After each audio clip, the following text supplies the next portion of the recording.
Bien, on est parti. Modifieur display. Donc on est toujours dans la catégorie des modifieurs de déformation. Donc vous comprenez la chanson, vous avez compris. Tout ce qu'il y a à faire, c'est rajouter des subdivisions. Voilà, pour pouvoir déformer au mieux notre objet.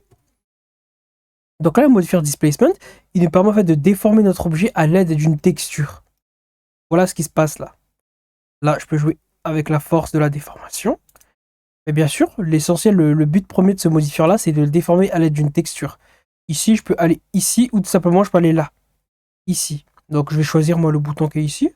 Mais c'est la même chose, regardez, ça m'a immédiatement mis ici, c'est la même chose. Donc, je vais choisir quelle texture, hein. Blend, vous regardez ce qu'elle fait la texture. Donc, je rappelle que ce qui est en noir va rentrer vers l'intérieur, et ce qui sera en blanc va aller vers l'extérieur. Cloud, hein, bah voilà, Cloud, hein. Vous avez vu? Il y a des pics, et il y a des creux. Aussi, là, il y a un creux. Donc, les creux, ça correspond à la partie qui est noire. Et les pics, qui va vers l'extérieur, ça correspond à la partie qui est en blanc.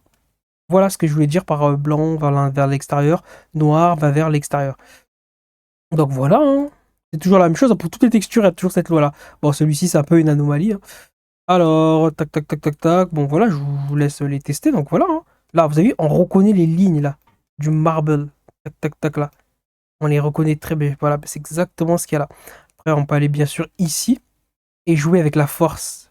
Je maintiens la touche Shift. Et là, on voit que je peux jouer avec la force du modifieur. Voilà. Si je veux éviter qu'il soit trop présent. Ok. Donc là, je peux jouer avec la valeur ici. En fait, les textures, il y a une valeur. Dans Blender, les textures, la valeur des textures va entre 0 et 1. 1, ça correspond au blanc. 0, ça correspond au noir. 0,5, ça correspond au gris, disons. Voilà, au gris pur. Donc ici, le mid-level, en fonction, il va déplacer votre texture, il va déplacer la partie du mesh en fonction de sa valeur. Donc là, c'est un seuil. Donc les 0,5, si tu es inférieur à 0,5, et voilà. Vous avez vu? Donc là, il va déplacer les textures qui ont une valeur inférieure à 0,1, etc., etc. Voilà ce que ça permet de faire. Et très bien, donc la plupart du temps, on se sert de ce modifieur-là, S20, pour créer CTRL-A, Scale, mode edit, clic droit, subdiviser, subdivision de paramètres, 50, pour créer par exemple des sols irréguliers. Donc déformation, display, selon une texture, quelle texture, le cloud texture, ok, mode edit, A pour tout sélectionner, clic droit, subdivision, subdivision, subdivision, ok, maintenant je vais jouer, je vais d'abord retourner ici, je joue avec la taille de la texture ici. Voilà, on peut imaginer ici le personnage qui se promène, qui se balade. Ça, c'est très pratique pour créer ce genre de jeu. Ici, avec la profondeur. Ok, voilà, hein, ce que ça permet de faire, hein. Généralement, 0,5, une valeur qui est pas trop... Hop, hop là, qu'est-ce qui se passe?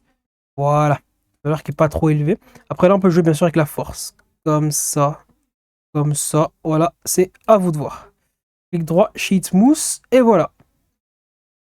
Voilà, après bon, local, la déformation va se faire selon les axes locaux de mon objet. Donc je peux aller ici, dans Viewport Display. Je vais aller par exemple ici dans Viewport Display. Ah voilà, Viewport Display, c'est ici, je vais activer les axes. Voilà, là je vois l'axe X de mon objet, son axe Y ici et son axe Z. Donc ça, c'est le repère local, c'est celui qui appartient à mon objet. Et il y a le repère global. Le repère global, je vais l'afficher ici, je vais afficher, voilà. Le repère global, c'est le repère de toute la scène. Regardez si je déplace mon objet. Voilà, je lui fais faire une rotation. Vous voyez, là, on voit que son axe Z n'est plus aligné avec l'axe Z global. Donc là, je peux choisir que le display, là, il se fait selon l'axe Z local. C'est-à-dire que ben, là, ça va rien changer parce que la déformation, elle se fait selon l'axe Z local. Mais si je disais selon l'axe Z global, boum, là, ça change tout. Et là, je peux continuer. Et là, ça va déformer, ça continue à déformer mon objet. Pourquoi? Parce que mon axe Z local est en train de se déplacer par rapport à mon axe Z global. Vous avez vu, là, on voit comment la texture, elle évolue sur l'objet. Ok. Après, bien sûr, je ferai selon les UV ou selon l'objet. Bon, ça, c'est Généralement, attendez, je vais prendre l'objet, regardez, Shift A, je vais faire apparaître un objet extérieur. Alors l'objet en question, ça va être un Tor. Donc je disais, je sélectionne l'objet. Ici, je vais sélectionner le Tor. Et là, lorsque je vais déplacer le Tor, ça va en même temps déplacer ma texture. Voilà, donc là, je choisis que ma texture ici se superpose à l'aide d'un objet. Voilà, donc on peut se servir de ça, par exemple, pour animer de l'eau, comme ça. Bon, bien sûr, on devra faire quelque chose d'un peu plus précis au niveau de la texture. Voilà, hein. Ok. Voilà ce que ça donne ensuite. Le normal. Ok, ouais, bon, ça va. Je pense qu'on est pas. Ah, bon, voilà. Vertex Group, si on veut que ça s'applique seulement sur une partie, en mode edit. Celui-ci, CTRL G, Assign to New Group. Donc, je vais choisir maintenant le groupe que je viens de créer. Voilà. Ma texture s'applique que sur le groupe que je viens de créer. Donc, le Vertex Group créé, il est juste ici. Voilà pour ce qui est du modifieur Displace. Voilà, je peux jouer aussi avec la direction. Là, ça se fait selon les normales. Donc, je rappelle, hein, les normales, ici, bon, là, il y a tellement de points que je vais quand même zoomer parce que comme il y en a trop, voilà. Parce que là, il y a trop de faces. Donc, ici, je vais donc afficher les normales, hein, et voilà. Là, on voit les normales de chaque face. Et je peux très bien dire ici, bon, la direction du displacement va être les normales. Vous avez vu le displacement, là, comment il s'élève par rapport au normal. Au normal. Donc là, ça se fait selon l'axe X. Bon, là, on verra plus rien. Pourquoi? Parce que la texture, je vais même enlever le vertex group. Voilà. Là, on voit qu'ici, la déformation se fait selon l'axe X. Regardez ici, tac, tac, tac. Mais selon l'axe X, quel axe Y? Je vais enlever le tort. Je vais mettre local. Non, local. Voilà. Là, la déformation se fait selon l'axe X local. Là, l'axe X local, il est là, son axe X à l'objet. Du coup, on voit que la déformation, elle se fait ici que selon l'axe X.